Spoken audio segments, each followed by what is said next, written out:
The first thing I heard was beeping. Steady, rhythmic, mechanical. Then voices, muffled and distant, like I was underwater. I tried to open my eyes, but they felt glued shut. My body was heavy, foreign, like it didn't belong to me. He's waking up.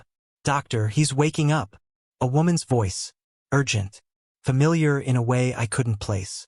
Finally, my eyes opened. Blinding white light.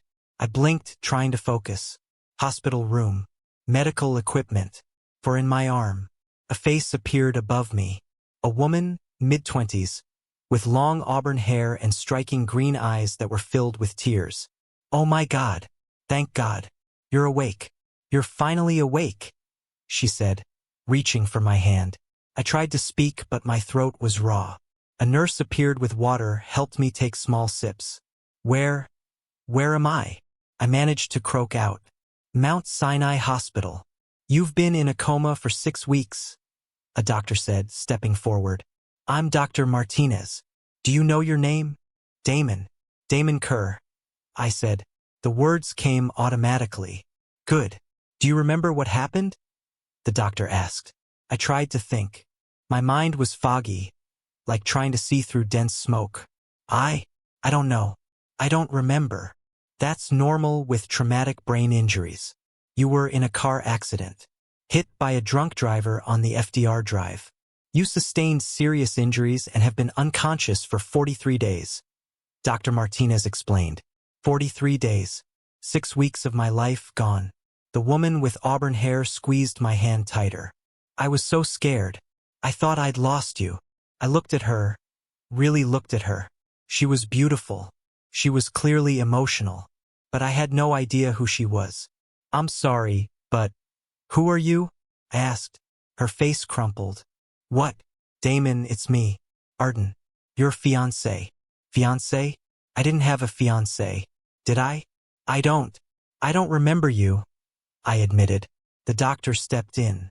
"Memory loss is common with this type of injury. Give it time. Things may come back gradually." Ardan was crying now. "You don't remember me at all? We've been together for 2 years. Engaged for 6 months. We were planning our wedding for next spring." I searched my memory, trying to find something, anything, but there was nothing. Just a vast emptiness where the past few years should have been. "I'm sorry," I said helplessly. "I don't remember any of that." Over the next few days, doctors ran tests. MRIs, cognitive assessments, memory evaluations. The diagnosis was retrograde amnesia. I'd lost approximately 3 years of memories. Everything before that was intact, but the recent past was just gone. I remembered growing up in Brooklyn. Remembered college at NYU where I studied architecture. Remembered my first job at a firm in Manhattan. But everything after my 25th birthday was blank. I was 28 now. 3 years vanished. Ardan visited every day. She brought photos, trying to jog my memory. Pictures of us together at restaurants, on hiking trips in the Catskills, at what appeared to be an engagement party. "This was our first date," she said, showing me a photo of us at Central Park. "You bought me flowers from a street vendor and we got coffee at this little cafe in the West Village. You were so nervous you spilled coffee on your shirt." I stared at the photo. The man in it was definitely me, and he looked happy, his arm around this woman, both of them smiling. But I felt nothing. No recognition. No spark of memory. "I'm sorry," I said again. It was all I could say. "Don't apologize. The doctors said it might take time. We'll get through this," she said, but I could see the pain in her eyes. 2 weeks later, I was discharged from the hospital. The physical injuries had healed. Broken ribs, fractured arm, concussion. But my mind was still a mess. "You're coming home with me," Ardan announced as the nurse wheeled me out. "Home?" I asked. "Our apartment. In Chelsea. We've lived together for a year and a half," she explained. I didn't know what else to do. I had no other place to go. My parents were dead that I remembered. Car accident when I was 22. I had no siblings. No close friends that I could recall from before the memory gap. So I went with this stranger who claimed to be my fiancé. The apartment was nice. A one-bedroom in Chelsea with exposed brick and tall windows overlooking the street. It was tastefully decorated modern furniture, art on the walls, plants in every corner. "This is us," Ardan said, gesturing around. "You picked out that couch. I chose the artwork. We bought those plants together from the flower district." I looked around, trying to feel something, some connection to this space. But it was just an apartment. Could have belonged to anyone. "Your things are here," she said, opening the closet. Clothes I didn't remember buying. Shoes I didn't remember wearing. A whole life I didn't remember living. That first night was awkward. Ardan showed me around like I was a guest. "This is the kitchen. This is where we keep the coffee. This is your side of the bed." "I can sleep on the couch," I offered. Until things come back." "You don't have to do that. We've been sleeping in the same bed for over a year," she said. "But I don't remember that. It feels strange," I admitted. "Okay, I understand. Take the bed." "I'll take the couch," she said. "No, I'll take the couch. This is your place too," I insisted. We compromised. I took the bed. She took the couch, both of us uncomfortable with the arrangement. Over the following days, Ardan tried to help me piece together our life. She showed me text messages between us. Flirty, loving, the kind of messages people in relationships send. She showed me emails about wedding planning, venue tours, catering menus. "We were supposed to get married at the plaza," she said. "You surprised me with the proposal at the top of the Empire State Building. Very touristy, but you said it was romantic." I looked at the engagement ring on her finger. A simple diamond on a platinum band. Apparently I'd picked it out. "How did we meet?" I asked. "At a gallery opening in Soho. Your firm was showcasing a building design and I was there covering it for the magazine I work for. I'm a journalist. Arts and culture," she explained. "What magazine?" I asked. "New York Arts Weekly. It's small but prestigious. I've been there for 4 years," she said. I tried to picture the meeting she described. Tried to imagine falling for this woman. But it was like watching a movie about someone else's life. A week into living together, I started noticing things that felt off. Small things at first. Ardan claimed we loved Thai food and ordered from a place in our neighborhood. But when it arrived, I hated it. The taste was too spicy, too strong. She seemed surprised. "You used to love their pad thai," she said. "Maybe my tastes changed," I said, but it felt wrong. Then there were the photos. I spent hours looking through the pictures on my phone, which had survived the accident. There were hundreds of photos of me and Ardan together. But as I scrolled further back, I found photos of a different woman. Dark hair, warm brown eyes, laughing at the camera. The photos with this other woman stopped abruptly 2 years ago, right around when Ardan said we started dating. "Who is this?" I asked, showing Ardan a photo. Her expression tightened. "That's Harper, your ex-girlfriend. You dated for about a year, but it didn't work out. You broke up right before we met." "What happened between us?"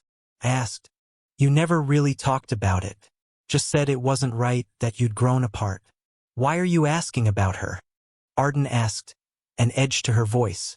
"Just trying to understand my past," I said. But something about her reaction bothered me. There was tension there. Defensiveness. That night I couldn't sleep. I got up from the bed and went to the living room. Ardan was asleep on the couch, her laptop open next to her. I shouldn't have looked. It was an invasion of privacy. But something was nagging at me. Something felt wrong. I opened her laptop. It wasn't password protected, or rather, it was still logged in. Her email was open. I started scrolling, not sure what I was looking for. Then I found it. An email chain between Ardan and someone named Piper. Dated from 2 months ago, before my accident. "I can't keep doing this. Damon deserves to know the truth," Piper had written. "Not yet. I need more time. Once we're married, it won't matter," Ardan had responded. "You're playing a dangerous game. What if he finds out before then?" "He won't. He trusts me." My blood ran cold. What truth? What was Ardan hiding? I kept scrolling. Found more emails. References to something called the arrangement, mentions of money, of needing to secure the inheritance. What inheritance? I closed the laptop carefully, my mind racing. Ardan wasn't who she claimed to be, or at least she was hiding something big. The question was, what? And more importantly, who was I really? What had happened in those 3 missing years? I needed answers, and I wasn't going to get them from Ardan. The next morning, I waited until Ardan left for work. Then I started searching the apartment, looking for anything that might tell me the truth about my life. In the back of the bedroom closet, hidden behind winter coats, I found a box. Inside were letters, cards, photos, all from Harper, the woman from my phone. I read through them. Love letters, birthday cards, anniversary notes. They painted a picture of a relationship that was deep and real, not something that just didn't work out. The last letter was dated 2 years ago. It was different from the others. Angry, hurt. I can't believe you're doing this. After everything we've been through, you're choosing money over love, over us. I thought I knew you, Damon, but I was wrong. Don't contact me again. We're done. Harper, choosing money over love? What did that mean? I kept searching. Found a legal document buried in a desk drawer. A will. My uncle's will. I hadn't known I had an uncle, but apparently I did. Harrison Kerr. And according to this will, he'd left his entire estate, valued at approximately $12 million, to me. But there was a condition. I had to be married by my 29th birthday, which was in 4 months. If I wasn't married, the money would go to charity. Suddenly, everything clicked into place. Ardan wasn't my fiancée. She was after my inheritance. But how had she convinced me to get engaged in the first place? And what had happened to Harper? I needed to find Harper. She was the only person who could tell me the truth about my life before the accident. I went back to my phone, scrolling through old messages. Found a text chain with Harper from 2 years ago. The last message was from her. Goodbye, Damon. I hope the money makes you happy.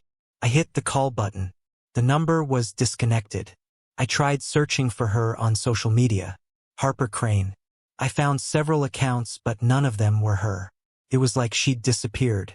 Then I remembered Ardan said she was a journalist. Journalists have resources, ways to find people.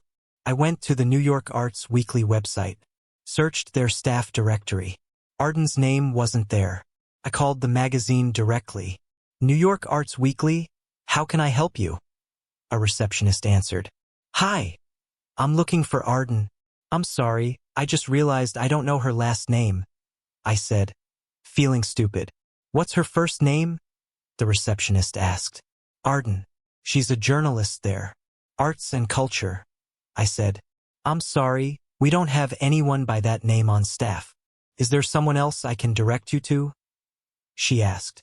No, thank you, I said, hanging up. Ardan didn't work at New York Arts Weekly. She'd lied about her job. What else had she lied about? That evening, when Ardan came home, I was waiting. We need to talk, I said. Okay. What about? She asked, setting down her bag. About who you really are. And what you want from me, I said. Her face went pale. What are you talking about? I know you don't work at New York Arts Weekly. I know about my uncle's will. I know about the inheritance. So I'll ask you one more time. Who are you really? And where is Harper? I demanded. For a long moment, she just stared at me. Then something in her expression shifted. The mask fell away. I was wondering when you'd figure it out, she said, her voice different now, colder. Took you longer than I expected. So it's true. You're not my fiancé, I said. Oh, I am your fiancé. We are engaged. You proposed 6 months ago, just like I said. Everything I told you about us is true, except for the part about how we met. And why you're with me, she said. Explain, I demanded. Sit down, Damon. This is going to take a while, she said. And as she started talking, I realized that the truth was far more complicated than I'd imagined. Ardan sat across from me in the apartment that suddenly felt like a prison. Her whole demeanor had changed. The sweet, concerned fiancé was gone. replaced by someone harder, more calculating. My real name is Ardan Thorne. I'm not a journalist. I'm a paralegal at Morrison and Associates, the law firm handling your Uncle Harrison's estate, she began. You work for the lawyers, I said. Worked. Past tense. I got fired 3 weeks before your accident for accessing confidential client files. Specifically yours, she said without emotion. Why? I asked. Because when I saw your uncle's will, I saw an opportunity. $12 million, contingent on you being married by 29. You were 27, single after breaking up with Harper, and had no prospects. The clock was ticking, she explained. So you decided to become my prospect, I said bitterly. Not exactly. I did my research first. Found out everything about you. Your work, your habits, your favorite places. I engineered our meeting at a coffee shop in Brooklyn. Made it seem random. You were lonely, vulnerable after the breakup with Harper. I was attentive, interested, everything you needed, she said. You manipulated me, I said. I gave you what you wanted. A beautiful woman who listened to you, who seemed perfect for you. You fell hard and fast. Within 6 months, you were talking about marriage. I just helped things along, she said. And I actually proposed?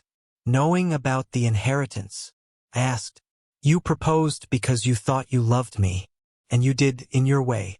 You had no idea I knew about the will. I made sure of that, she said. How? I demanded. I told you I came from money, that I didn't care about your finances. You believed me because you wanted to, because I played the part perfectly, she said. I felt sick. What about Harper? What happened between us? Ardan's expression hardened. Harper was a problem.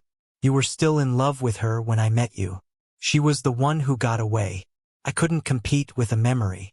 So what did you do? I asked, though I was afraid of the answer.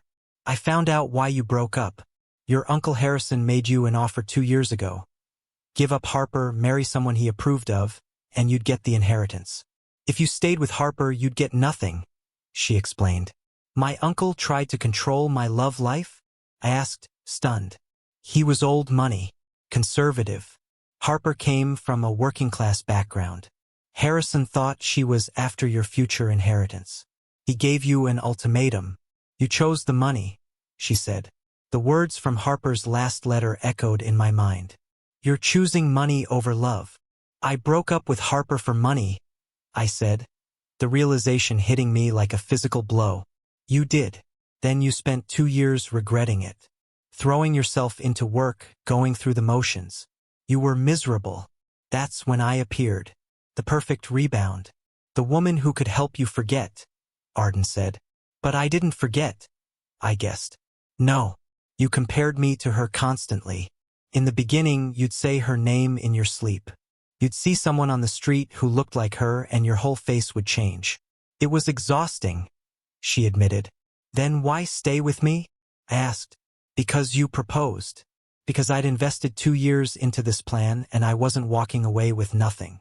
The wedding was scheduled for March, right before your 29th birthday.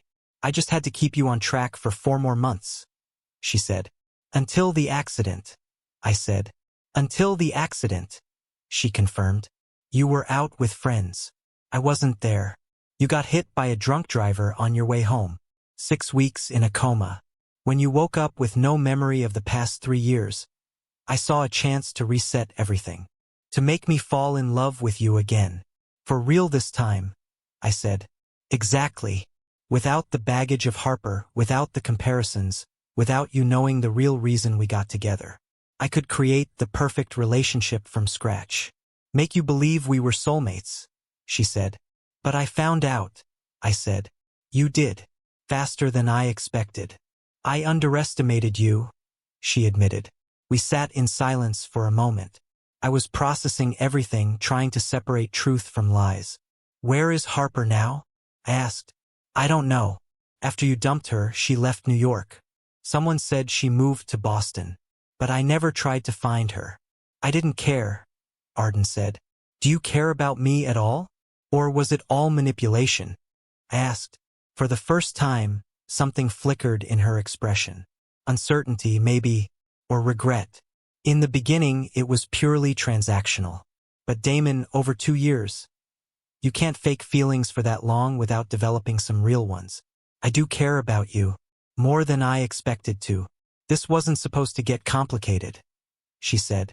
But it did, I said. It did. And now you know the truth. So what happens next? She asked. I need you to leave. Tonight. I need space to think. I said. This is my apartment too.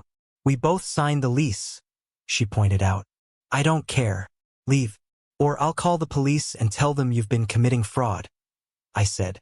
What fraud? We are engaged. I have the ring. We have photos, witnesses, everything. You can't prove anything, she said. I can prove you lied about your job, that you accessed confidential legal files, that you're not who you said you were. That might be enough to void the engagement and any claim you have to my inheritance, I said. She stood up. Fine, I'll go. But Damon, think about this. You're going to lose the 12 million if you're not married in 4 months. I'm willing to go through with the wedding. We can have a business arrangement.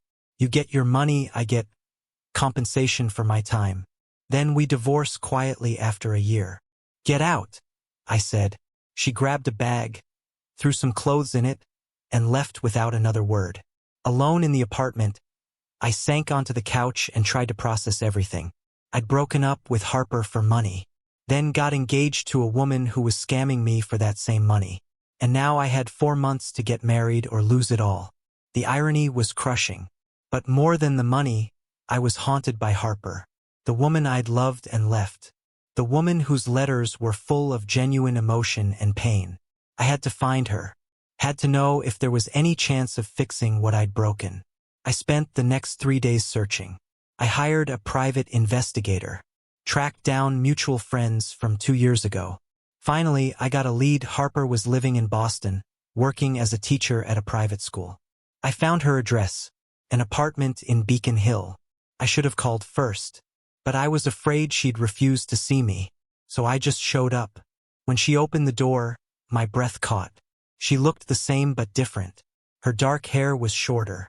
She looked older, more mature. But those warm brown eyes were exactly as I remembered. Those eyes that widened in shock when she saw me. Damon? She said, like she was seeing a ghost. Hi, Harper. Can we talk? I asked. How did you find me? She asked, not moving from the doorway. I hired someone. I know I have no right to show up like this, but I need to talk to you. Please, I said. She stared at me for a long moment, then stepped aside. Come in. Her apartment was small but cozy. Books everywhere. Photos of what looked like students and friends. A life she'd built without me. You look good, I said awkwardly.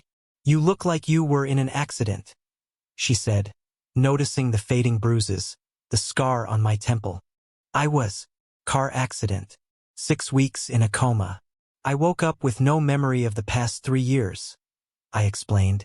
Her expression softened slightly. I'm sorry. That must be terrifying. It was. It is. Harper, I don't remember breaking up with you. I don't remember the past 2 years. But I found letters. Read messages. I know what I did. And I need to know why, I said. You don't remember? She asked carefully. Nothing. The last thing I clearly remember is us together. Happy. Then there's just blank space until I woke up in the hospital, I said. She sat down on her couch, gesturing for me to sit across from her. Your Uncle Harrison came to see me 2 years ago, told me that you stood to inherit his fortune, but only if you married someone from an appropriate background. I didn't qualify. He offered me money to break up with you. I refused. Then he gave you an ultimatum, me or the money, she explained. And I chose money, I said. You chose money. You came to my apartment and told me you couldn't do it anymore, that you couldn't give up your future for a relationship that might not work out. You said I was great but not worth $12 million. Those were your exact words, she said, pain clear in her voice even 2 years later. Harper, I'm so sorry, I started. Don't. I spent months being angry. Then I spent months being sad. Then I finally moved on. I have a good life here. I'm dating someone. I'm happy. You don't get to show up and apologize 2 years later, she said. You're right. I don't.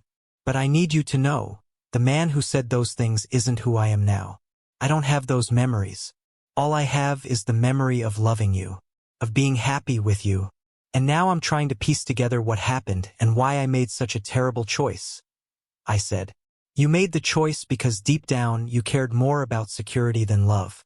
That's who you were. Maybe that's still who you are, she said. Maybe, but I'd like to think I could be better. That I could choose differently now. I said, it doesn't matter now. I've moved on. You should too, she said, standing up. A clear signal that I should leave. I stood as well. Just tell me one thing. Did you ever think about trying again? After I made the choice? Did you ever wish I'd come back and said I'd made a mistake? She was quiet for a long moment. Every day for the first 6 months. I kept thinking you'd realize what you'd given up and come back. But you never did. And eventually I realized you never would.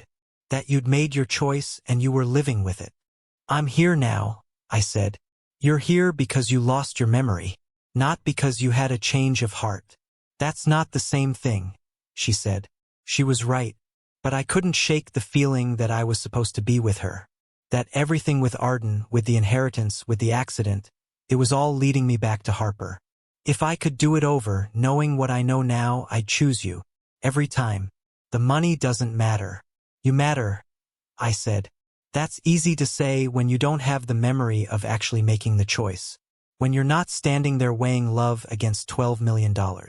Talk is cheap, Damon, she said, opening the door. Then let me prove it. Let me show you I'm different now, I said. How?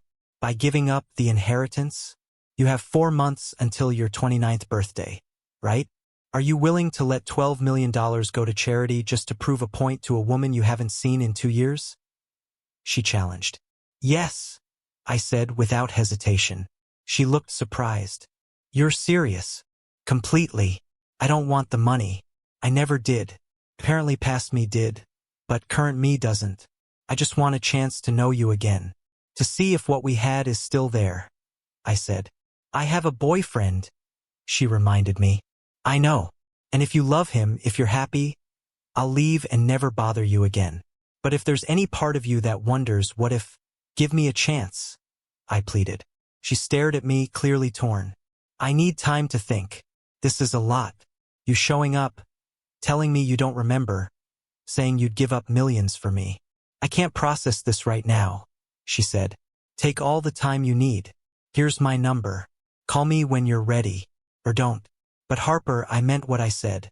You matter more than any amount of money, I said, handing her a piece of paper with my number. I left before she could respond. The ball was in her court now. I flew back to New York that evening. When I got to the apartment, Ardan was there.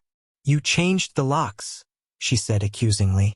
She was sitting in the hallway outside the apartment door. I did. This is my apartment.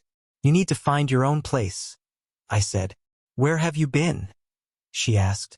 Boston. Finding Harper. Learning the truth about what I did to her, I said, unlocking the door. You went to see her? Why? Ardan asked, following me inside. Because she's the one I should have been with all along. I gave her up for money and I've regretted it ever since, apparently. Even if I don't remember the regret, I said. So what now? You're gonna try to win her back? She's moved on, Damon. She has a whole life without you, Ardan said. I know, but I had to try. I had to let her know that I'm sorry, that I made the wrong choice, I said. And the inheritance? You're just going to let it go? She asked. Yes, I don't care about the money. I never should have cared about it, I said. Ardan looked at me like I was insane. You're giving up $12 million for a woman who might not even take you back? Yes, because that's what love is. Choosing the person over everything else. I should have learned that lesson 2 years ago.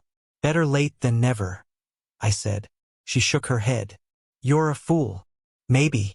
But I'd rather be a fool who chose love than a rich man who chose money and spent the rest of his life wondering what if, I said. Ardan left after that. I never saw her again. 3 days later, Harper called. I broke up with my boyfriend, she said without preamble. What? Why? I asked. Because you were right. I do wonder what if. I have been for 2 years. And when you showed up at my door, it all came rushing back. How much I loved you. How much it hurt when you left. I need to know if we can get past that. If there's still something there, she said. Come to New York. Stay with me. Let's find out. I said. Okay. I'll be there this weekend, she said. And she was. Harper arrived on Friday evening with a single suitcase and a cautious expression. This feels surreal, she said, standing in the doorway of the apartment. I used to imagine coming back to New York, coming back to you, but in my imagination, you'd remembered everything and come crawling back, begging for forgiveness. I'm definitely begging for forgiveness. I just can't remember what specifically I'm apologizing for. Does that count? I asked. She smiled slightly. I guess it'll have to. I'd cleaned the apartment thoroughly, gotten rid of anything that belonged to Ardan, made up the guest bedroom for Harper. You can stay in the guest room. No pressure. I just want to spend time with you, get to know you again. Or for the first time from my perspective. I said, this is so strange. You look at me like I'm a stranger. But I have 2 years of memories with you. Good ones and terrible ones. She said. Tell me about the good ones, I suggested. We stayed up until 3 in the morning. Harper told me stories about our relationship. Our first kiss in the rain outside her apartment in Queens. The weekend we spent at a bed and breakfast in the Berkshires. The time I surprised her with tickets to see her favorite band at Madison Square Garden. You were romantic when you wanted to be. Thoughtful. You remembered things I mentioned in passing and would surprise me weeks later.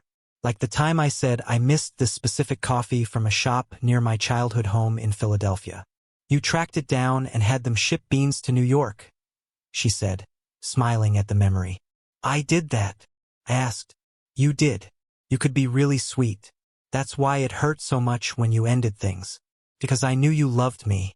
You just loved money more, she said, the smile fading. Harper, I need you to understand something. I can't defend the choice I made because I don't remember making it. But the person I am now, sitting here with you, I would never choose money over you. I meant what I said. I'm letting the inheritance go, I said. You're really going to do that? Just let $12 million go to charity? She asked. Yes, I already contacted the law firm handling the estate. Told them I wouldn't be meeting the marriage requirement. The money will be distributed to the charities my uncle designated. It's done, I said. She stared at me. You already did it? Before you even knew if I'd come back.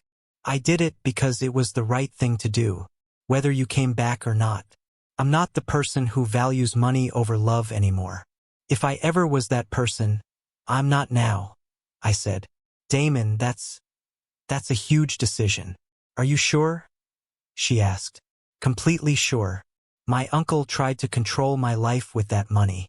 I'm not letting him do that anymore, even from beyond the grave, I said. Harper's eyes filled with tears. The old you would never have done that. Then maybe the accident was a blessing in disguise. Gave me a chance to start over. Make better choices, I said. She kissed me, soft and tentative at first, then deeper. When we pulled apart, she said, I'm scared. What if we try this and it doesn't work? What if the problems we had before come back? Then we deal with them, together. But Harper, I think we deserve a second chance. A real one, I said. Over the following weeks, we rebuilt our relationship from the ground up.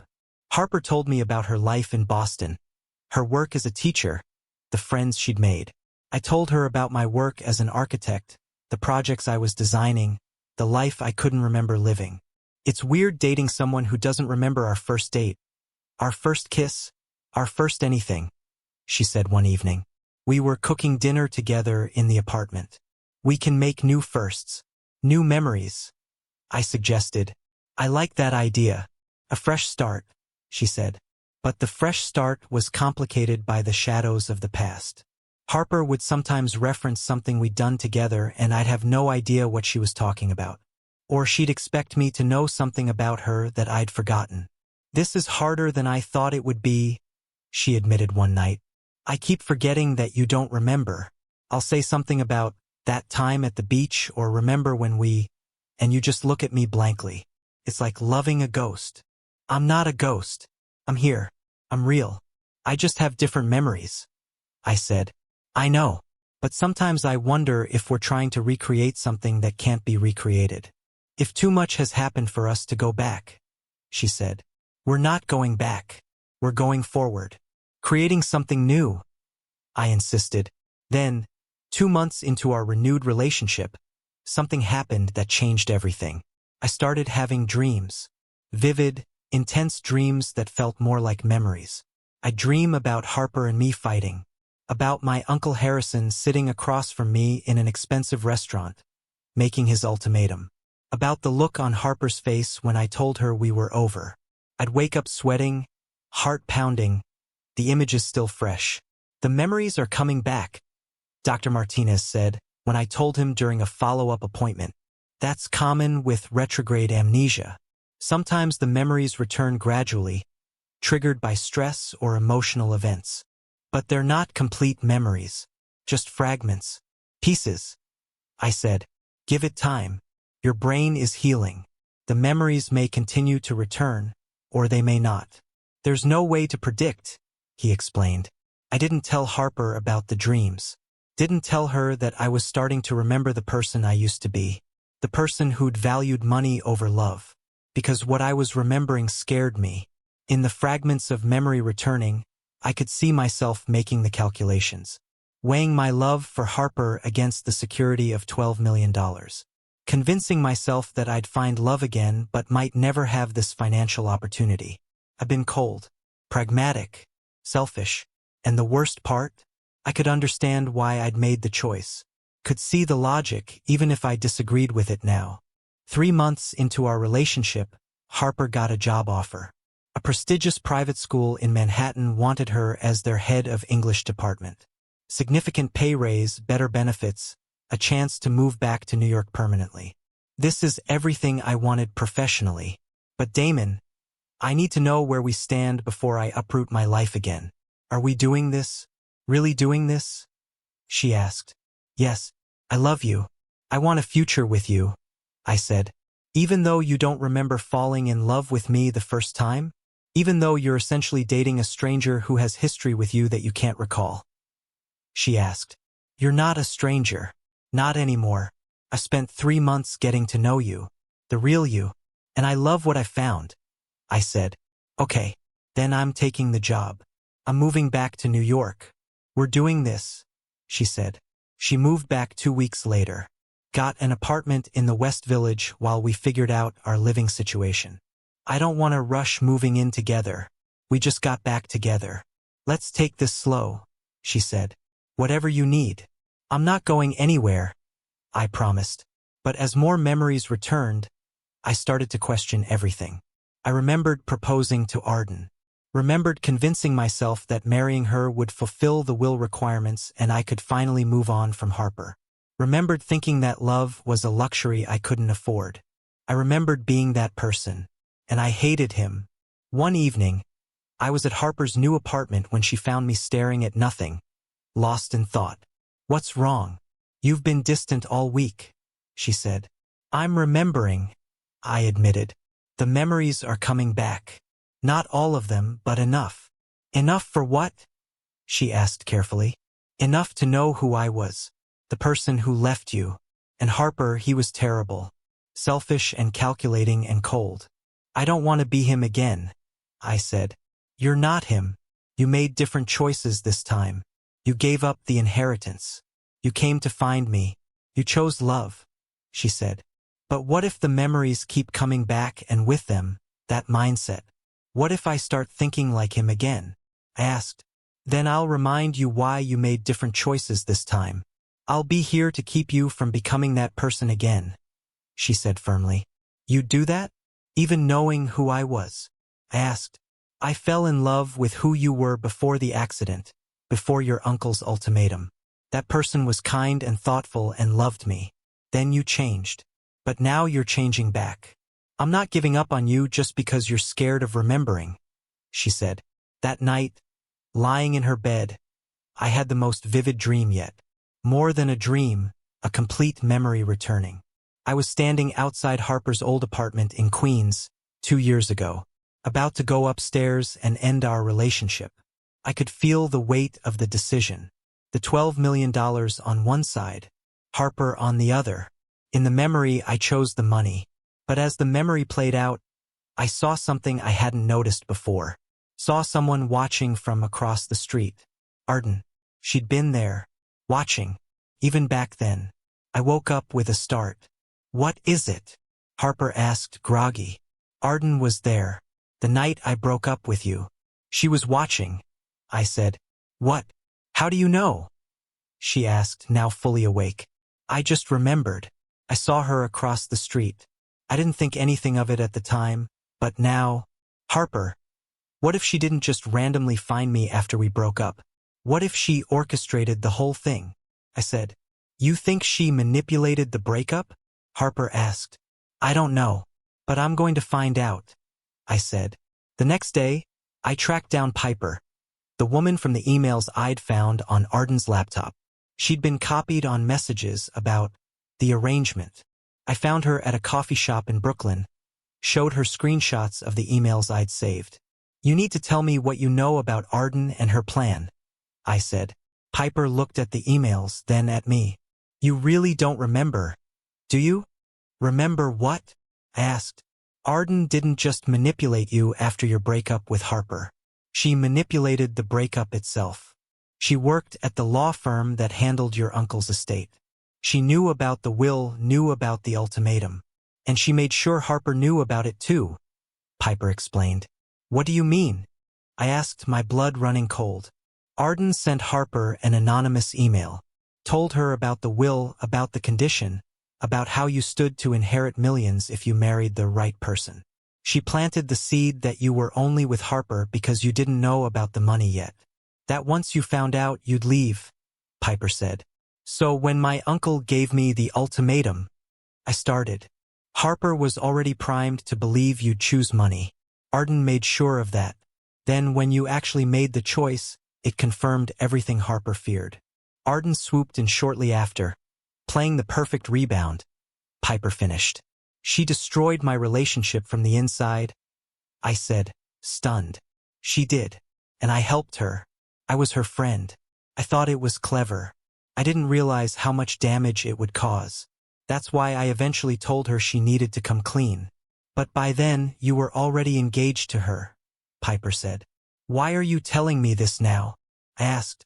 Because you deserve to know the truth. And because Ardan called me last week. She's planning something. I don't know what, but she said you hadn't seen the last of her. I thought you should be warned, Piper said. I left the coffee shop, my mind reeling. Ardan had manipulated everything. My breakup with Harper, our entire relationship, the engagement. All of it had been part of her plan from the beginning. And now she was planning something else. I needed to find her before she could do any more damage. But I had no idea where to start looking. I went straight to Harper's apartment from the coffee shop. She was grading papers when I arrived, but took one look at my face and set them aside. What happened? She asked. I told her everything Piper had revealed. About the anonymous email, about Ardan's manipulation, about how our breakup had been orchestrated from the beginning. She sent me an email? Harper asked, her face pale. About the will? You got an email about it? I asked. 2 years ago, right before you came to break up with me. It was from an anonymous account. Said you were about to inherit millions and you'd have to marry someone appropriate, and that I didn't qualify. I thought it was spam or someone being cruel. I didn't take it seriously until you actually showed up and said almost exactly what the email predicted, Harper explained. So when I came to break up with you, you were already expecting it, I said. I was terrified it might be true, and when you confirmed it, it broke me, because the email had been right. You were choosing money over me, just like it said you would, she said, tears streaming down her face. Harper, I'm so sorry. I had no idea Ardan was manipulating both of us, I said. But you still made the choice. Even if Ardan planted the idea, you're the one who actually walked away. You can't blame her for that, Harper said. She was right. Ardan had manipulated the situation, but I'd still made the final decision to choose money over love. You're right. I own that choice. But Harper, knowing that Ardan was behind the scenes pulling strings, doesn't it make you wonder what else she might have influenced? What other decisions she manipulated? I asked. What are you saying? She asked. I'm saying I need to find her. I need to know if there's more to this story. More that I'm missing, I said. How will you find her? She disappeared after you told her to leave, Harper pointed out. Piper said Ardan contacted her last week. Said I hadn't seen the last of her. That means she's planning something. I need to figure out what before she can execute it, I said. I spent the next week digging into Ardan's past. Hired the same private investigator who'd found Harper. Within days, he came back with information that made my blood run cold. Ardan Thorne wasn't her real name. Her birth name was Ardan Morrison. She was the daughter of Harrison Kerr's former business partner, a man Harrison had betrayed decades ago, leaving him bankrupt and broken. Ardan's father had died by suicide when she was 16. She'd spent her entire adult life planning revenge against the Kerr family. The inheritance wasn't just about money for her. It was about destroying Harrison's legacy by making sure his fortune went to charity instead of his chosen heir. She'd manipulated me into breaking up with Harper, then manipulated me into an engagement that would eventually fall apart, ensuring I'd miss the marriage deadline and lose the inheritance. The accident had thrown a wrench in her plans. When I woke up with amnesia, she tried to salvage the situation by making me fall for her again. But I'd figured out the truth too quickly. She wanted you to lose everything, the investigator explained, showing me documents about her father's history with my uncle. This was never about getting the money. It was about making sure you didn't get it either. Where is she now? I asked. That's the interesting part. She's been staying at a hotel in Midtown. And according to my sources, she's been meeting with lawyers, filing some kind of legal challenge to the will, he said. What kind of challenge? I asked. I don't know yet, but I'm working on finding out, he said. 2 days later, I got my answer. A letter arrived from Morrison and Associates, the same law firm where Ardan had worked. Mr. Kerr, we are writing to inform you that our client, Ms. Ardan Thorne, is filing a palimony suit claiming she is entitled to a portion of your expected inheritance based on your 2-year relationship and engagement. Please contact our office to discuss settlement options. Palimony. She was suing me for a share of an inheritance I'd already given up. I called the law firm immediately. This is Damon Kerr. I received your letter about Ardan Thorne's palimony claim. I need to speak to someone about this immediately, I said. I was transferred to a lawyer named Gerald Moss. Mr. Kerr, thank you for calling. As the letter stated, Ms. Thorne is seeking compensation for her time and emotional investment in your relationship. She claims you made promises of marriage and financial security that you've now broken, Moss explained. I gave up the inheritance. There's no money to claim, I said. Actually, that's where things get complicated. Ms. Thorne is arguing that you gave up the inheritance specifically to prevent her from having any claim to it. She's asking the court to void your decision and enforce the marriage requirement, with her as the designated spouse, Moss said. She can't do that. I'm not marrying her. We're not even together anymore, I said. Mr. Kerr, I suggest you retain legal counsel. This is a complex case and Ms. Thorne is very motivated. She's prepared to drag this through the courts for years if necessary, Moss said. I hung up and immediately called my own lawyer. This is insane. She can't force you to marry her. And she can't force you to accept an inheritance you've already legally declined. My lawyer, Patricia Vance, assured me. So the lawsuit has no merit? I asked. Likely not. But she can make your life very difficult in the process. Tie you up in litigation, drag your name through the press, cost you legal fees. That might be her real goal. Not to win, but to punish you, Patricia explained. What do? I asked. We fight it, and we dig into her past. If she's been manipulating you from the beginning, there might be other illegal activities we can expose. Fraud, conspiracy, extortion. We build a case that shows she's not entitled to anything, Patricia said. Over the next month, my legal team worked to dismantle Ardan's claims while simultaneously building a case against her. We found evidence that she'd accessed confidential legal files, that she'd used false credentials to get close to me, that her entire relationship with me had been built on deception. But Ardan fought back. She released text messages to the press. Messages between us that made it look like I'd promised her a share of the inheritance. Made it look like I'd led her on. Billionaire heir abandons fiancé after accident. The headlines read. Woman claims she was used and discarded.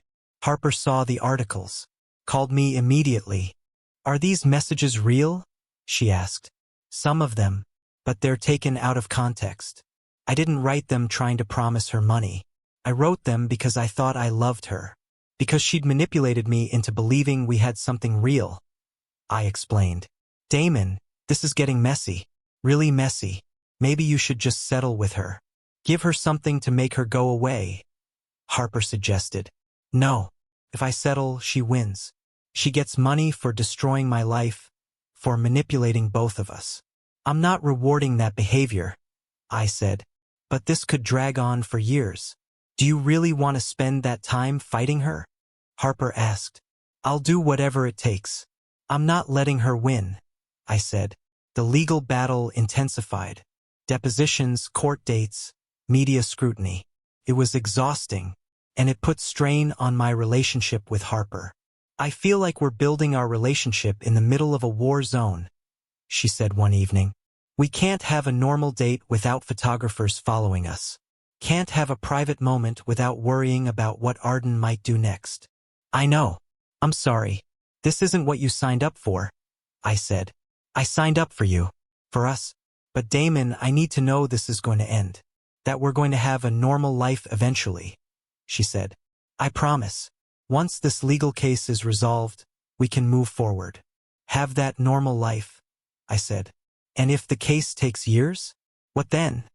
She asked. I didn't have an answer. Then, 3 months into the legal battle, Piper contacted me again. I have something you need to see, she said over the phone. We met at the same coffee shop in Brooklyn. Ardan made a mistake. She's been recording conversations with her lawyers. I think she's planning to write a book about this whole thing. But she sent me a file by accident. And in it, she admits everything. The manipulation, the plan, all of it, Piper said, sliding a flash drive across the table. Why are you giving this to me? I asked. Because I'm tired of being part of her revenge plot. And because what she's doing now isn't about justice for her father anymore. It's about destroying you for fun. That's not okay, Piper said. I took the flash drive straight to Patricia. She listened to the recordings, her eyes widening. This is admissible. This proves fraud, conspiracy, and completely undermines her palimony case. Damon, this could end the lawsuit immediately, Patricia said. We filed the recordings with the court the next day. Ardan's lawyers immediately moved to have them excluded, claiming they were obtained illegally. But since Ardan had sent them to Piper voluntarily, there was no illegal wiretapping involved. The judge ruled in our favor. 2 weeks later, I got a call from Gerald Moss. Mr. Kerr, my client would like to settle. She's willing to drop all claims in exchange for $50,000 to cover her moving expenses and lost wages, he said. No settlement. Your client committed fraud. I'm countersuing for defamation and legal fees. She'll get nothing, I said. Mr. Kerr, I strongly advise you to accept this settlement. My client is prepared to, he started. Tell your client she's going to lose. And when she does, I'm making sure everyone knows what she did. Not just to me, but to Harper. To everyone she manipulated. This ends now, I said. I hung up. 3 months later, the court case concluded. The judge threw out Ardan's palimony claim entirely and ordered her to pay my legal fees, over $200,000. Additionally, the New York State Bar investigated her for fraud and ethics violations related to her access of confidential client files. She was banned from working in any legal capacity in New York. It was over. Finally over. I called Harper as soon as I left the courthouse. It's done. The case is over. Ardan lost. We can finally move on, I said. Thank God. Damon, I'm so glad this is behind us, she said. Me too. So there's something I want to ask you. Can you meet me at Rockefeller Center in an hour? I asked. Why Rockefeller Center? She asked. Just meet me, please, I said. She agreed. I got there early, made the arrangements I needed to make. When Harper arrived, I was waiting at the ice skating rink. You hate ice skating. You told me you fell on your face the one time you tried, Harper said, confused. I don't remember that, so I'm trying it again. With you, I said, handing her a pair of skates. We laced up and stepped onto the ice. I was terrible, just as she'd predicted. But holding her hand as we slowly made our way around the rink, I didn't care. Why are we doing this? She asked, laughing as I nearly fell for the third time. Because I wanted to make a new memory with you. A first that belongs to us, not to the past. A fresh start, I said. We skated around the rink once more. Then I stopped in the center, surrounded by other skaters. Harper, I know we've been through hell. The accident, the amnesia, Ardan, the lawsuit. But through all of it, you've been my constant. My anchor. You gave me a second chance when I didn't deserve it. You believed in me when I didn't believe in myself. I love you, not because of memories I've lost, but because of the person you are. The person I get to know every day, I said. I pulled out a ring box and got down on one knee carefully, since I was on ice skates. Will you marry me? For real this time. Not for money or inheritance or anything except love, I asked. She was crying. Yes, God, yes. Of course, yes. I slid the ring onto her finger. A simple diamond on a platinum band, similar to the one I'd apparently given Ardan but different enough to be just ours. We kissed while other skaters applauded. I can't believe you proposed on ice skates, she said, laughing and crying at the same time. I wanted it to be memorable. And ridiculous. And completely us, I said. We got married 3 months later. Small ceremony at a botanical garden in Brooklyn. Just family and close friends. No drama, no schemes, no ulterior motives. Just love. At the reception, Harper pulled me aside. I have something to tell you, she said. Should I be worried? I asked. No. It's good news. I'm pregnant. About 8 weeks, she said. We're having a baby? I said, stunned. We're having a baby, she confirmed. I kissed her while our guests cheered in the background. Our daughter, Iris, was born 9 months later. She had Harper's dark hair and my eyes. She's perfect, Harper said, holding her in the hospital. Just like her mother, I said. And her father, Harper added. 5 years after I woke up from the coma, I was sitting in our apartment in Brooklyn. A different apartment, one we'd chosen together, watching Iris play with building blocks. Harper came out of the kitchen with 2 cups of coffee. Do you ever regret it? Giving up the $12 million? She asked. It was a question she'd asked before, usually after a long day or a difficult month. Like she needed reassurance that I'd made the right choice. Never. Not once. You and Iris are worth more than any amount of money, I said. Even though we live in a 1-bedroom and you work 60-hour weeks and we can barely afford daycare? She asked. Even then. Because I'm happy, Harper. Really, genuinely happy. And I wasn't happy when I had the promise of millions. I was empty, chasing something that didn't matter, I said. Your memories ever come back fully? She asked. Most of them. I remember breaking up with you. I remember Ardan. I remember being that person who valued money over love. But you know what? I'm glad I remember, because it reminds me why I made different choices this time, I said. You're a good man, Damon Kerr. The best man, she said. I'm a man who almost lost everything because of greed. I'm just lucky I got a second chance to get it right, I said. That evening, after Iris was asleep, Harper and I sat on our tiny balcony overlooking the Brooklyn streets. I found out what happened to Ardan, Harper said. What? I asked. She moved to L.A., changed her name again, working as a paralegal under a fake identity. Piper told me. Said Ardan is still bitter, but she's moved on to someone else's life to ruin. Harper said. Should I warn whoever she's targeting? I asked. Piper already did. Anonymously. They're being careful, Harper said. Good. I hope she gets caught. Hope she faces real consequences for what she did. I said. Me too. But Damon, I'm also grateful to her in a weird way. If she hadn't manipulated everything, you might have gone through with marrying her. You might have gotten the inheritance and spent your life miserable but rich. The accident and the amnesia gave you a chance to choose differently. To choose us, Harper said. I choose us every day. And I always will, I said. We sat in comfortable silence, watching the city lights, knowing that despite everything we'd been through, we'd ended up exactly where we were supposed to be. Together, happy, home. If this story reminded you that sometimes losing everything gives you a chance to find what really matters, that love is always worth more than money, and that the best revenge against people who try to destroy you is building a beautiful life anyway, then hit that subscribe button right now. Turn on notifications because I share stories like this every week. Stories about second chances, real love, and choosing what matters. Drop a comment and tell me, would you give up millions for love? I want to hear your thoughts. Thanks for being here, and I'll see you in the next one.